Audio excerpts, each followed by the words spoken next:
परमेश्वर का पवित्र वचन मुझे सही राह दिखाता है और परमेश्वर का प्यार के बारे में बताता है।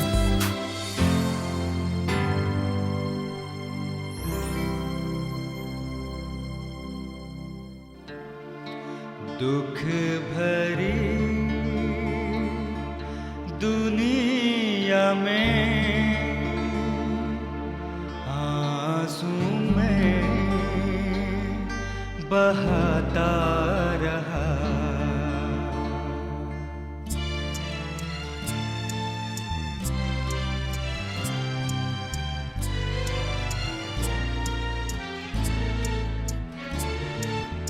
दुख भरी दुनिया में आंसू में बहाता रहा।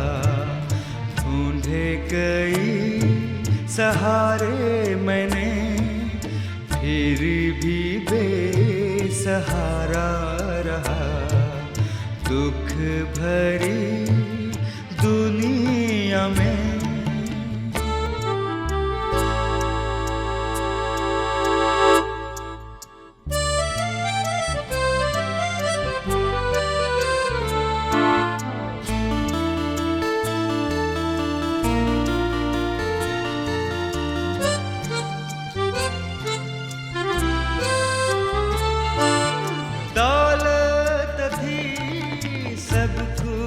था, ना थी खुशी दिल में मेरे। दौलत थी सब कुछ था, ना थी खुशी दिल में मेरे। ढूंढी बहुत शांति मैंने, फिर भी दिल अशांत रहा। दुख भरी दुनिया में आंसू में बहाता रहा। ढूंढे कई सहारे मैंने, फिर भी बेसहारा रहा। दुख भरी दुनिया में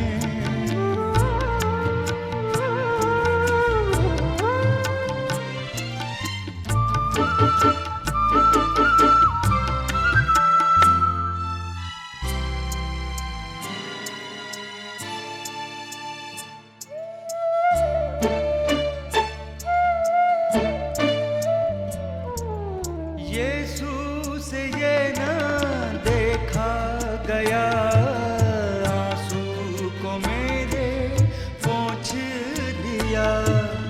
यीशु से ये न देखा गया, आंसू को मेरे पोंछ दिया। शांति से दिल भर दिया, वो ही सच्चा किनारा मिला। दुख भरी दुनिया में आंसू में बहाता रहा।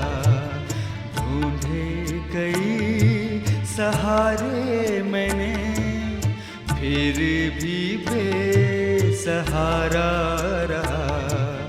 दुख भरी दुनिया में।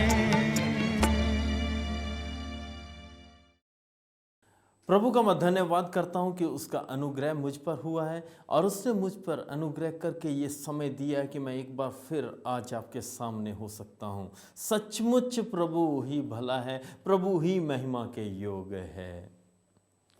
प्रभु ही है जो हम पे अनुग्रह करता है। परमेश्वर के वचन में लिखा है, क्योंकि विश्वास के द्वारा अनुग्रह ही से तुम्हारा उद्धार हुआ है, और ये तुम्हारी ओर से नहीं वरना परमेश्वर का दान है, और ना कर्मों के कारण, ऐसा ना हो कि कोई घमंड करे।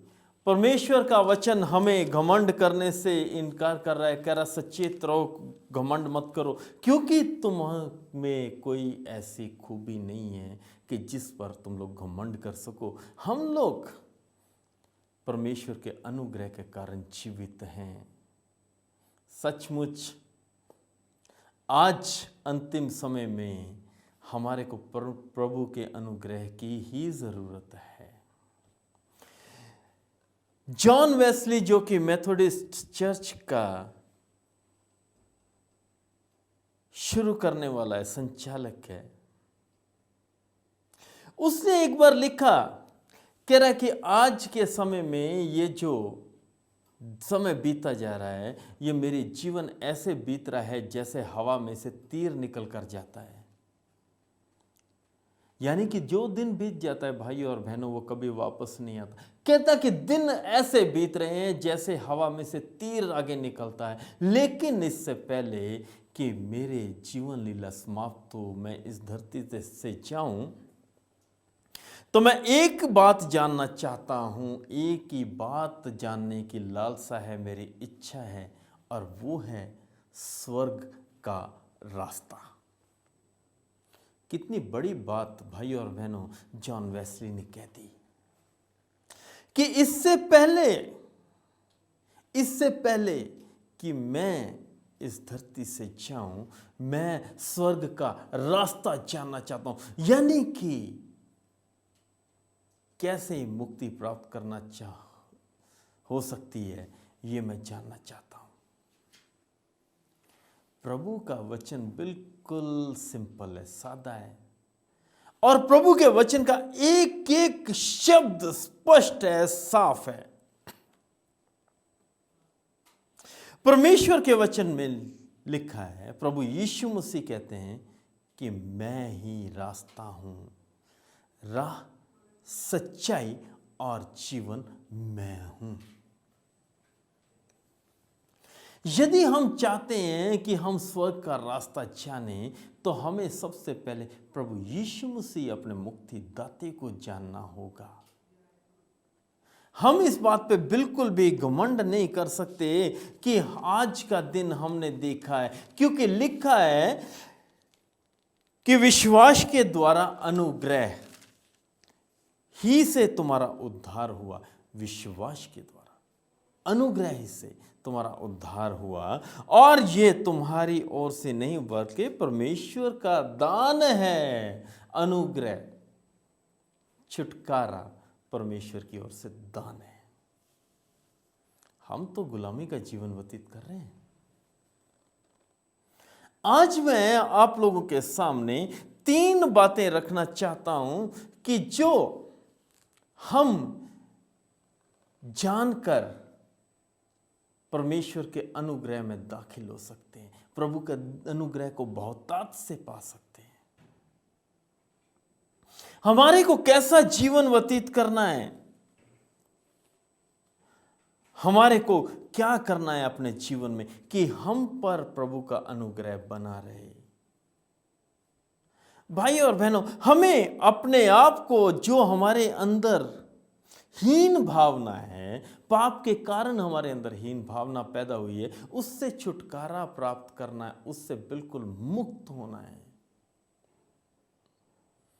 अक्सर जब हम वचन को सुनते हैं तो भाई और बहनों, हमारे अंदर ये भावना उत्पन्न होती है और सवाल उठता है कि मेरे अंदर तो ये सब कमियां हैं, तो मैं कैसे बचाया जा सकता हूं। प्रभु हमारे पे अनुग्रह करता है, हमारे से प्यार करता है, घबराने की जरूरत नहीं है। हमारे को अपने अंदर से ये पहले निकालना होगा कि हम पर अनुग्रह नहीं हो सकता, जबकि प्रभु हमारे पर अनुग्रह करता है और किया है। हमारे को प्रभु के अनुग्रह में बने रहना है। हमारे को जो ये हीन भावना है, उससे छुटकारा प्राप्त करना है। हमारे अंदर ये शक्ति होनी चाहिए, इतना विश्वास होना चाहिए, प्रभु का अनुग्रह, प्रभु की ताकत होनी चाहिए कि हम पाप के बंधन से ऊपर उठ सकें। हमारे को पाप के ऊपर विजय प्राप्त करनी है। प्रभु ने हमारे को निर्णय लेने का स्वतंत्रता दी है, हम निर्णय ले सकते हैं।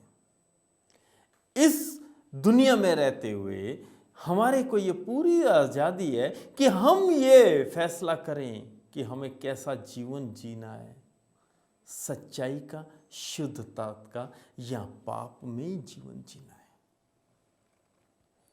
पाप में तो हम फंसे हुए हैं, चारों तरफ से घिरे हुए हैं,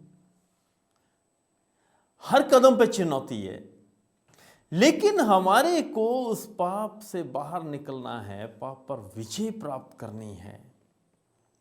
हमारे को अपने आप को भाई और बहनों पूरी तरह मुक्त करना है, आजाद करना है।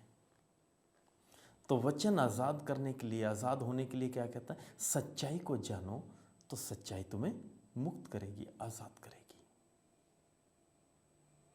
जितना हम सच्चाई को जानेंगे उतना ही हम आजादी का, स्वतंत्रता का जीवन व्यतीत करेंगे। क्या हम वचन को जानते हैं? बहुत आसानी से भाई और बहनों हम लोग कह देते हैं कि सच्चाई को जानो, सच्चाई तुम्हें आज़ाद करेगी। प्रभु यीशु मसीह के पीछे चलो। प्रभु यीशु मसीह इसलिए आए कि वो हमें जिंदगी जीने का सच्चा रास्ता दिखा सके। लेकिन क्या हम उस पर अमल करते हैं? हमें क्या करना चाहिए कि हम वैसा जीवन व्यतीत करें? कहते हैं कि हमें सबसे बड़ी और पहली बात जो है कि मसीह में अपना जीवन व्यतीत करना चाहिए। प्रभु यीशु मसीह में हमें अपना जीवन व्यतीत करना चाहिए, क्योंकि प्रभु का बंदा यहां लिखता है कि विश्वास से धर्मी ठहरे। रोमियो 5 अध्याय उसकी पहली आयत में लिखा है कि विश्वास से धर्मी ठहरे तो अपने प्रभु यीशु मसीह के द्वारा परमेश्वर के साथ मेल रखें। जब हम विश्वास से धर्मी ठहरे हैं, हमने विश्वास किया है और विश्वास ने हमें धर्मी होने तक की नौबत तक पहुंचाया है, तो हमारा फर्ज क्या बनता है कि हम परमेश्वर के साथ मेल रखें। प्रभु यीशु मसीह के शब्द याद कीजिए मेरे भाइयों और बहनों। उन्होंने कहा कि मेरा मुख्य भोजन ये है कि मैं भेजने वाले यानी अपने पिता की इच्छा को पूर्ण करूं। जब प्रभु यीशु मसीह कहते हैं कि मैं अपने पिता की इच्छा को पूर्ण करने आया हूं और मेरी ज़रूरत यही है, तो क्या आज हम ये नहीं कह सकते कि हमारी ज़रूरत ये है कि जब हम विश्वास से धर्मी ठहरे हैं तो हम perमेश्वर के साथ मिले रहें, हम भी परमेश्वर की इच्छा को पूरी करें, हम भी उसमें बने रहें। गीतकार ने बड़ा प्यारा गीत लिखा है, बने रहो यीशु में बने रहो। सचमुच हमारे को जरूरत है कि हम यीशु में बने रहें, क्योंकि उसी में बने रहकर हम बचाए जा सकते हैं। प्रभु यीशु मसीह इसलिए इस दुनिया में आए ताकि वो अपनी जान देकर हमारे को बचाए। हमारे बचाव उन्होंने अपनी जान देकर किया,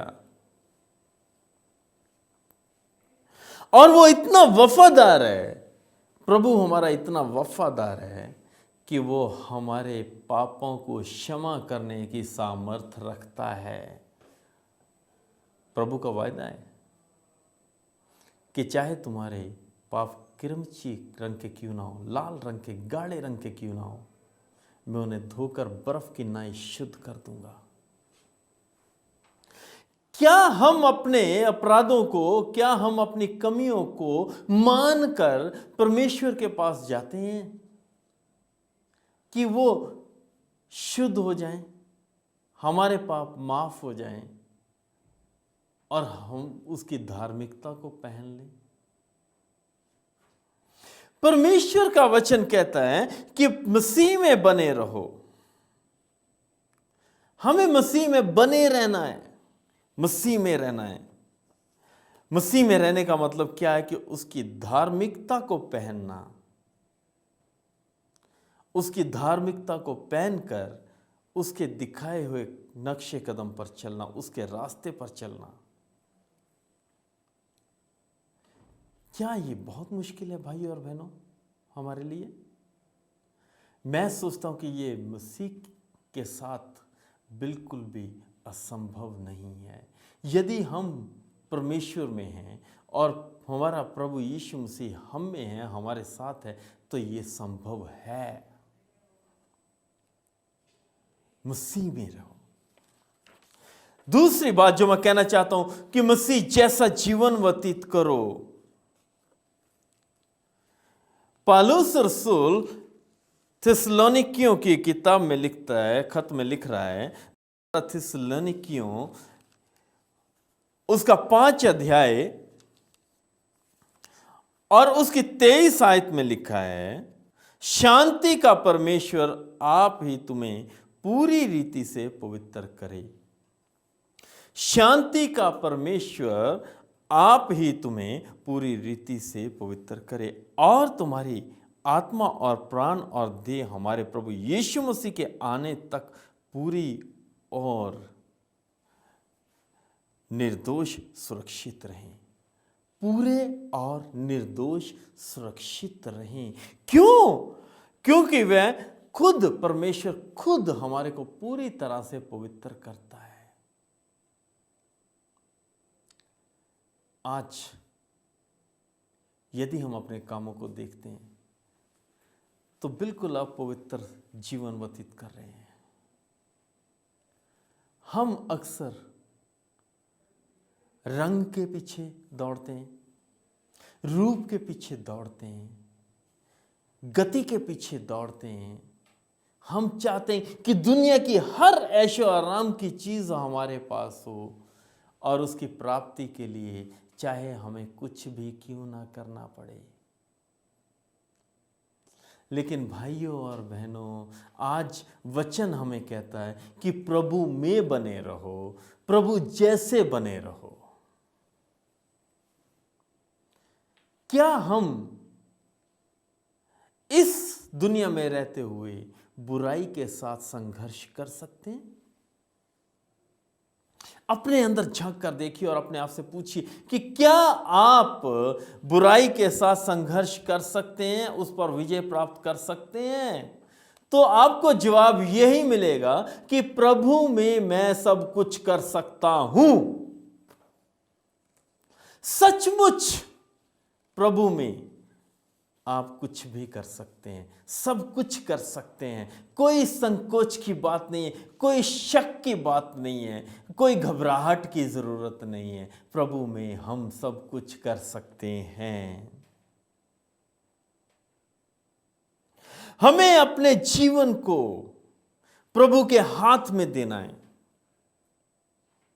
और जब हम अपनी कमियों को मानकर उनसे पीछा छुड़ाने का निर्णय ले लेते हैं, प्रभु में एक हो जाते हैं, तो हमारे जीवन में परिवर्तन आ जाता है, हमारा जीवन तब्दील हो जाता है। और लिख वचन कहता है कि पाप का हमारे ऊपर कोई अधिकार नहीं होगा।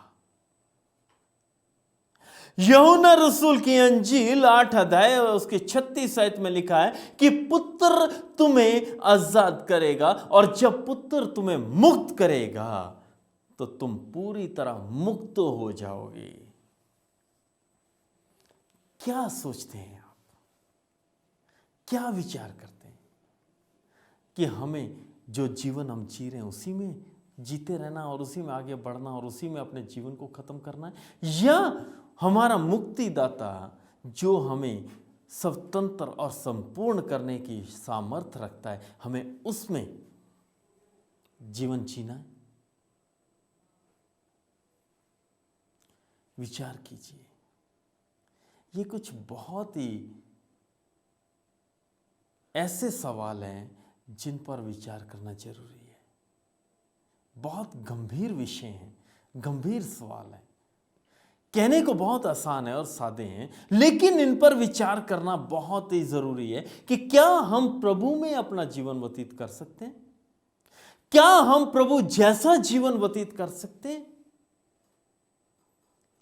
और तीसरी बात जो मैं आपके सामने रखना चाहता हूं वो है कि क्या हम प्रभु के साथ अपना जीवन व्यतीत कर सकते हैं। यहेजकेल की किताब 36 अध्याय और उसके 27 आयत में लिखा है कि मैं अपना आत्मा तुम्हारे भीतर देकर ऐसा करूंगा कि तुम मेरी विधियों पर चलोगी। प्रभु कहता है कि मैं अपना आत्मा तुम्हें देकर ताकत दूंगा कि तुम मेरी विधियों पर चलोगे। और ये तब हो सकता है जब हम अपने आप को उसके हाथों में दे दें, उसमें हो जाएं, उसके जैसा जीवन व्यतीत करने का प्रण ले लें। तो परमेश्वर अपना आत्मा हमारे अंदर देकर ऐसा करेगा कि हम उसकी विधियों पर चलेंगे और उसके नियमों को मानकर उसके अनुसार करेंगे। जैसा प्रभु चाहता है वैसा ही करेंगे। तो भाइयों और बहनों, रोमियो के खत में परमेश्वर का बंदा, परमेश्वर का दास पौलुस रसूल कहता है 5 अध्याय और उसकी 2 आयत में लिखा है, जिसके द्वारा विश्वास के कारण उस अनुग्रह तक जिसमें हम बने हैं हमारी पहुंच भी हुई, और परमेश्वर की महिमा की आशा पर घमंड करें। परमेश्वर की महिमा पर घमंड करें, उस उम्मीद में जिए जो परमेश्वर ने हमें दी है, उस आशा में अपना जीवन व्यतीत करें जो परमेश्वर हमें देता है, क्योंकि विश्वास ही से हम धर्मी ठहरे हैं। 8 अध्याय उसकी 17 आयत में पौलुस रसूल कहता है, और यदि संतान है तो वारिस भी। यदि संतान है तो वारिस भी। क्या मतलब? यदि हम परमेश्वर के पुत्र पुत्रियां हैं तो हम उसकी संपत्ति के वारिस हैं। याद रखिए, उन अवधि घरों के सदीपक जीवन के, हमेशा के, अनंत काल के जीवन के हम वारिस हैं।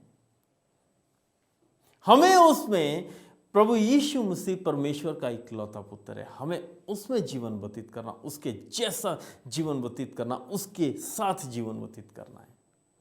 तो जो परमेश्वर हमारे लिए घर तैयार कर रहे किए हुए हैं, हमें उनके वारिस बनना है। लिखा है,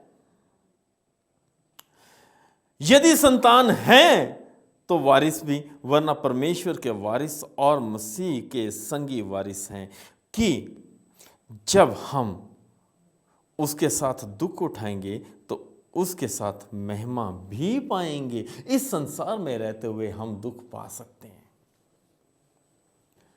प्रभु यीशु मसीह ने बहुत कष्ट उठाए, लेकिन हमारी खातिर। अब बारी भाइयों और बहनों हमारी है कि हम इस दुनिया में रहते हुए दुनिया की इच्छाओं से लड़ें, दुनिया की आरामदायक चीजों से संघर्ष करें, पाप से संघर्ष करें, तो परमेश्वर हमें सामर्थ देगा और हम कामयाब होंगे। और हम कामयाब होके उन घरों के लायक बन सकेंगे जो परमेश्वर और परमेश्वर का पुत्र हमारे लिए तैयार कर रहा है, जिनका वायदा किया गया है। उन घरों के वारिस होंगे जिसमें ना दुख ना तकलीफ, बल्कि हमेशा खुशी ही खुशी होगी। अंत में मैं एक कहानी आपके साथ साझी करना चाहता हूं। एक अमीर आदमी था, भाई और बहनों, बहुत अमीर आदमी था। उसका बहुत बड़ा बिजनेस था, व्यापारी बंदा, पैसे की कोई कमी नहीं, इकलौता पुत्र। वो चाहता था कि उसका पुत्र उसके जैसे ही नाम कमाए, बहुत बड़ा आदमी बने। लेकिन भाई और बहनों, परमेश्वर की इच्छा कि वो अपने देश की सेवा करना चाहता था और देश की सेवा करने के लिए वो फौज में भर्ती हो गया। और जब वो फौज में भर्ती हो गया तो अचानक उसकी ट्रेनिंग खत्म हुई और युद्ध का ऐलान हो गया। भाई और बहनों, उस नौजवान को चित्रकारी का बहुत शौक था। उसने बहुत से अच्छे अच्छे चित्र बनाए हुए थे, लेकिन जब युद्ध लगा तो युद्ध में उसकी मृत्यु हो गई। युद्ध के बाद एक नौजवान उसके घर आया और उसके पिता से मिला। उसका सामान उसने उसके पिता को दे दिया। और भाई और बहनों, सामान के साथ उसने एक चित्र भी उसको दिया। और वो चित्र था, एक नौजवान दूसरे नौजवान को अपने कंधे पर उठा कर ले जा रहा है। भाई और बहनों, सचमुच जब उसने वो चित्र दिया तो उसके बाप ने, उसके पिता ने उसकी नीलामी करवाई। सारे चित्र नीलाम करवाए गए और सबसे पहले नीलामी हुई उस चित्र की जिसमें वो नौजवान उठा के ले जा रहा था, क्योंकि उसका बेटा उस दूसरे नौजवान को उठा के ले जा रहा था ताकि वो बच जाए। हमारे पापों का बोझ पिता परमेश्वर ने हमारे लिए अपने पुत्र पर लाद दिया ताकि हम बचाए जाएं। क्या हम उस पुत्र को अपने सामने रखकर जीवन व्यतीत कर सकते हैं? उसके जैसा उसमें जीवन व्यतीत कर सकते हैं ताकि हम अनंत जीवन प्राप्त कर सकें? आइए परमेश्वर से बेनती करें कि वो हमें समर्थ दे। प्रार्थना करें। पिताजी, हम अपने आप को आपके हाथों में देते हैं ताकि हम आपसे ऐसी सामर्थ प्राप्त कर सकें कि हम आपके पुत्र में, आपके पुत्र के जैसे और आपके पुत्र के साथ अपना जीवन व्यतीत कर सकें, ताकि स्वर्गीय पिता, जो विरासत आपकी है, हम उसमें भागी हो सकें और अनंत जीवन प्राप्त करके हमेशा बचाए जा सके। यीशु मसीह के नाम से मांगते हैं, आमीन।